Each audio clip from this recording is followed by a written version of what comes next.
Greetings, sisters and brothers, and welcome again to Tight Productions. I am your host, Talib Muhammad, and we thank you for coming back to our channel. In part one of our three-part presentation, The Black Vote, How Did We Get Here?, we explored the early history of the development of the African American voting rights in the United States. Here in part two of our series, we wish to further our historical assessment of the subject. As was addressed in part one of our presentation, following the end of Civil War and the ratification of the 13th Amendment that abolished slavery, Andrew Johnson ascended to the office of president after Abraham Lincoln's assassination in April of 1865. So, let us continue now, here on Each One Teach Two.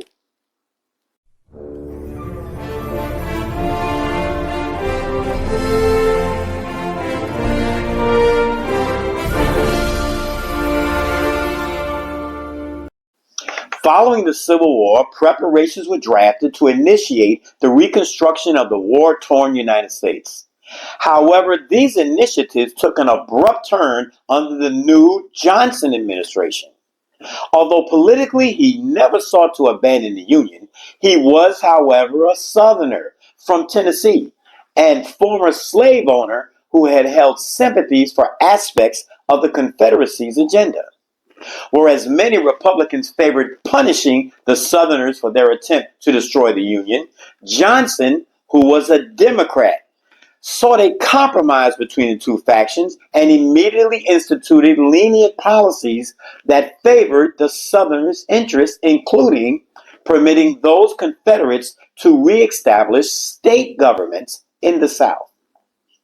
It would be under Johnson's administration that a new version of institutionalized racism and oppression would be established throughout the Southern states, the remnants of which still exist even until today. Although the Union victory in the Civil War had technically reunited the country, ideologically and philosophically it remained as divided as it was in the pre-war era. Unlike the philosophy of Southerners, Northern powers that be took a dissimilar position in regards to African Americans in slavery. Whereas most did not hold any compassionate sympathies toward black people, it was their position that it was far more advantageous and productive to discontinue the practice of human enslavement and replace it with a structured economic system wherein African Americans could be controlled by way of their wages and education, or lack thereof. These Northerners, primarily Republicans, viewed slavery as an antiquated system rather than a forward-thinking one, and they enacted laws to support their perspectives. These anti-slavery politicians and businessmen held the position that a person who is considered free under the law would be a far more productive laborer.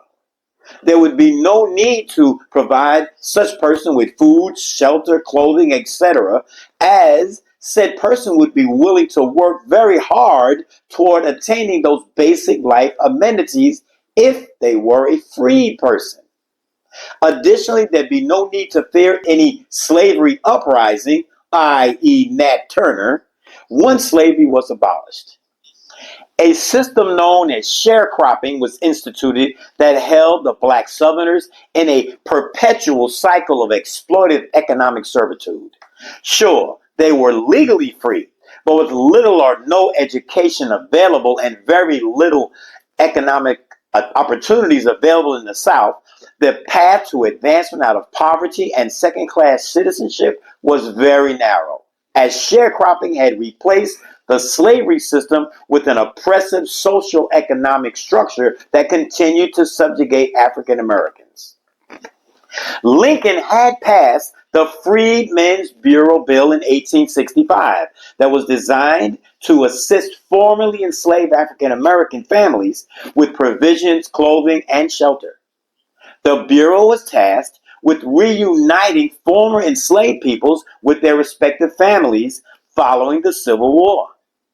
However, Johnson would later vetoed the Freedmen's Bill, and all efforts to institute his policies were eventually abandoned.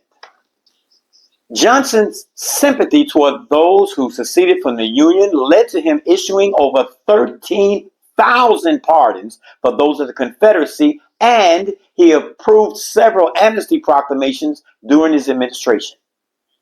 Although these former Confederate states were required to uphold the 13th Amendment and swear loyalty to the Union, Johnson permitted them to reestablish state legislatures, rewrite their state constitutions, hold elections, and send representatives to Washington, thus effectively fully restoring each state's civil status. The granting of amnesty by Johnson emboldened former Confederate leaders as they regained their former seats of power, both locally and in national politics, despite the fact that they had led an effort to overthrow the United States of America. This resulted in friction between not only Southern and Northern politicians, but also newly freed African Americans in the South. Johnson's policies resulted in hostilities in the Southern states that led to a string of violent racial riots. In May of 1866 in Memphis, Tennessee, Caucasian residents rioted against African Americans following a conflict between a black ex-soldier and a white police officer. When the riots ended, 46 black people had been murdered, 5 women had been raped, and hundreds were injured. Black-owned homes, schools, and businesses were burned beyond restoration. During these riots, no firefighters came to extinguish the fires, and no arrests were made in regards to the murders, rapes, or assaults. 2 months later, at the Louisiana Constitutional Convention, Caucasian state legislators passed state laws denying African American men the right to vote in local elections. Consequently, a coalition of 130 black residents marched toward the convention in an effort to protest their exclusion from their constitutionally mandated voting rights. They were attacked by Caucasian residents and police officers who indiscriminately shot at any and all African Americans on the scene. These rioters were led by none other than the New Orleans mayor, John T. Monroe, a former Confederate. The carnage spread to the surrounding areas, with even those black residents who were not involved in the protest being shot or severely beaten by the mob. By the end of this massacre, over 200 African American Union veterans had been murdered, including 40 delegates to the convention. Totally, at least 250 black people were killed at this riot and hundreds more wounded. Riots such as this would continue for several years throughout the South as newly structured Southern governments made every effort to deter African Americans from voting. The agitators of these riots were motivated by a new set of laws instituted by the newly elected Southern state legislatures. These laws would come to be known as the Black Codes. These Black Codes were enacted throughout the Southern states of the USA with the intent of circumventing the federal law regarding the rights of African Americans. Although many people today associate these Black Codes with the aftermath of the Civil War, in actuality, the origin of these codes began more than 200 years previously in what were known as the Slave Codes. These were a set of laws instituted by the British during the colonial era in the mid-1600s. Spanish and French colonizers also had their versions of slave codes as well. Initially enacted in the Caribbean colonies, these slave codes found their way not only into the southern British colonies, but the northern ones as well, including Delaware, Maryland, and New York. The objective of the slave codes was to establish formatted guidelines for the institutionalized slavery system in the Americas. Highly oppressive and dehumanizing laws were enacted to control all enslaved people throughout the Caribbean and later the mainland colonies. Under these laws, enslaved Africans held virtually no legal rights or civil status. as they were considered property of the enslaver.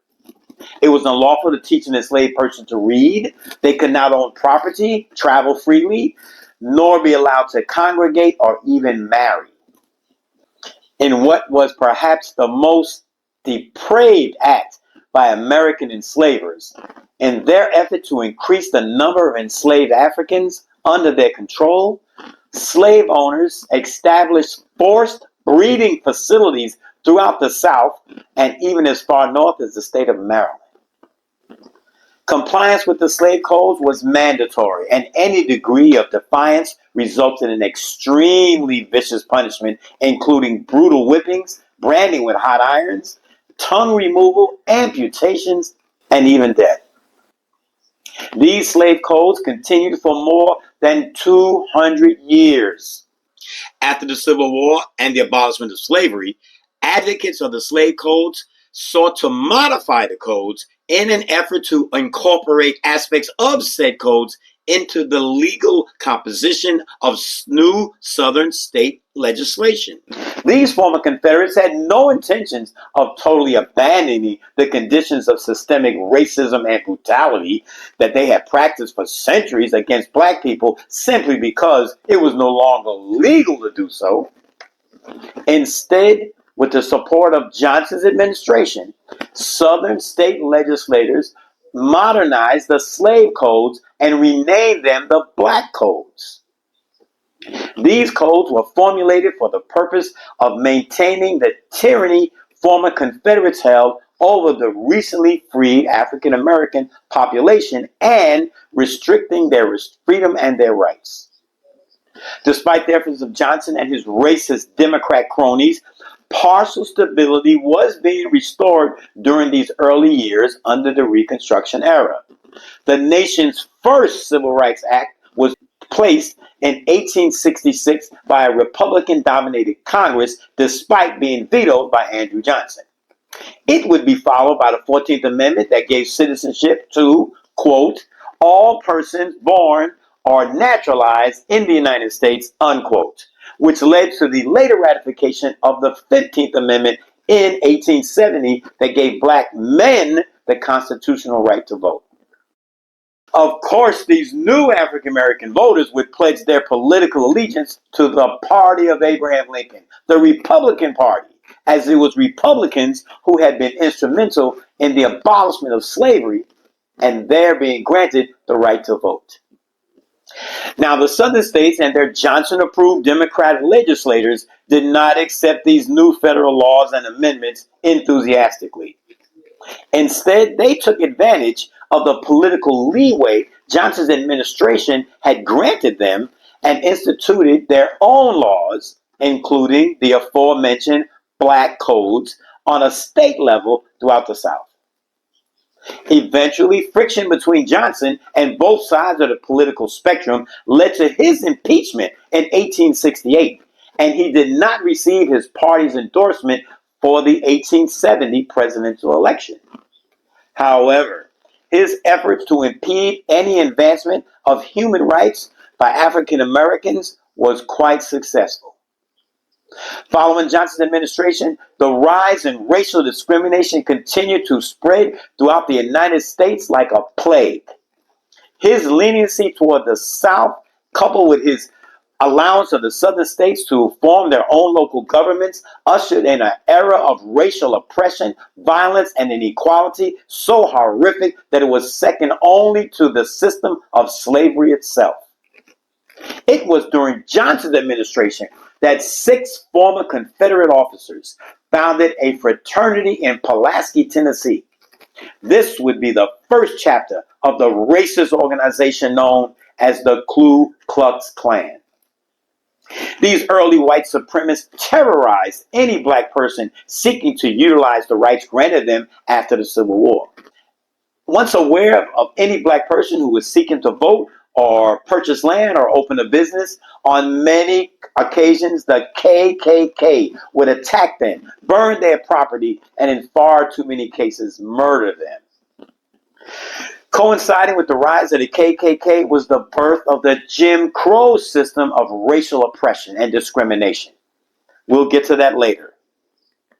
So violently aggressive was this early version of the Klu-Klux-Klan, Congress would pass the Enforcement Act in 1870 to curtail the brutality and political intimidation of the Klan and all other such racist organizations.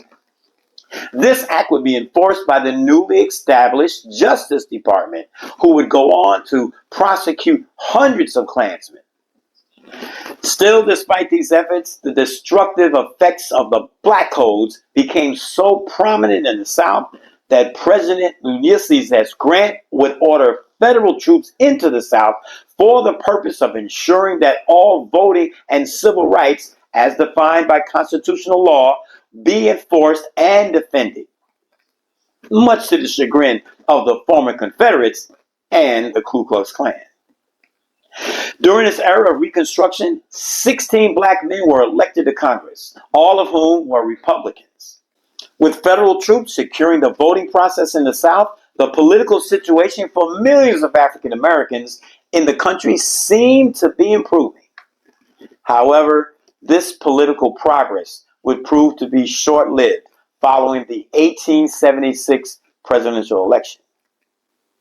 During his 2 terms as president, Ulysses S. Grant's political policies had somewhat leaned toward improving conditions for African Americans, as his signing of the Enforcement Act, upholding voting laws, and his stationing of federal troops in the South to help protect the voting process all proved to be positive.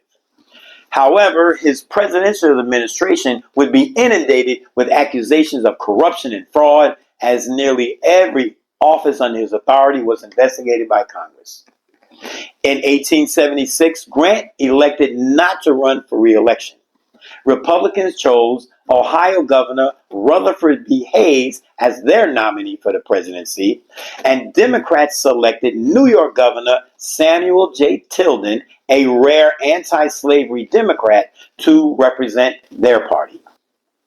As the election proceeded, Hayes had attained 165 of the required 185 electoral votes, but Tilden had 184 and needed just one more to win the election. With 20 votes yet to be determined from the states of Florida, South Carolina, Louisiana, and Oregon, Tilden's chances of winning the elections looked quite promising. However, the Republicans had claimed that the remaining 20 votes were in all likelihood going to Hayes, and accused the Democrats of intimidating and or bribing many African American voters to change their vote from Hayes to Tilden in those 4 remaining states. These accusations led to heated arguments, and under extreme public pressure to resolve the issue, on January 29th of 1877, both parties agreed to an Electoral-Commission for the purpose of rectifying the disputed election results. Although there is no written account that has ever been discovered as to the specifics of these proceedings, the final results of the commission would change the course of U.S. history and greatly affect the lives of every African American in the country for decades to come. In what was virtually a typical backroom deal, the Democrats and Republicans came to an agreement that the presidency would be granted to the Republican candidate, Rutherford B. Hayes, and in exchange for this concession, Hayes would agree to withdraw the federal troops from all southern states, and all Reconstruction plans for the South would be terminated. This political treachery resulted in the ultimate reversal of any degree of progress the United States had made since the Civil War in regards to African Americans and their respective rights, at least in the South. In what was virtually the quintessential sellout by Northern politicians, Black people would now be defenseless against the violence and discrimination inflicted upon them by way of the very same races these Northerners had fought against in the Civil War. Immediately, Southern states accelerated their implementation of the Black Codes and bolstered them with Jim Crow laws. Jim Crow was the name of a legalized racial caste system instituted, but not limited to, southern states throughout the U.S. The ideology of the system was to offset the rights and liberties African Americans had attained by way of the aforementioned constitutional amendments. Institutionalized racial discrimination was established that disenfranchised black people in nearly every aspect of life throughout the South. Despite the 15th Amendment, voting rights for African Americans residing in Jim Crow states were suppressed by way of intimidation, threats of employment termination, and violence. For the next 94 years, the Black Codes and Jim Crow would be the law of the land throughout the South, with remnants of these racist statutes trickling into many of the northern states as well. Southern state governments circumvented the laws of the U.S. Constitution and instituted an oppressive, racially based discrimination system against African Americans in every aspect of society. Segregation was strictly instituted, with schools, restaurants, hospitals, housing, public transportation, and more being designated white and colored. Anti-miscegenation statutes were passed that criminalized interracial marriages, and even churches and cemeteries were segregated by these self-professed good Christian folks. Although Jim Crow laws were predominantly implemented in the southern states, most northern states instituted their own form of racially biased discrimination and oppression against black people as well. Though applied considerably less harshly, African Americans throughout the North and Midwest were subjected to similar forms of prejudice and inequality as their Southern counterparts. Non-compliance with Jim Crow laws in any way was met with extreme consequences, including the burning of homes, vicious physical attacks, imprisonment, and often public lynchings. On the political front, state laws were passed to disenfranchise African Americans by way of poll taxes that forced them to pay money in order to exercise their right to vote. Considering the lack of substantial income most African Americans earned in the southern states, the poll tax served as a primary method to discourage black people from voting. When coupled with threats of violence, this poll tax deterred many black men from exercising their right to vote throughout the South. To further this systemic political discrimination, literacy tests were instituted to determine if a person was literate enough to exercise his right to vote. Considering that at the time most African Americans in the South had very limited access to schools and many weren't able to read and write, consequently, most weren't capable of passing these literacy tests. However, those Caucasian citizens who could not read or write, or who could prove that their grandfathers had previously voted, were not required to take the literacy tests. This is where the term grandfathered in originated, as these Caucasian voters were exempt from being tested for their literacy simply because their grandfathers had previously voted, and they were therefore grandfathered in and permitted to vote in spite of their illiteracy.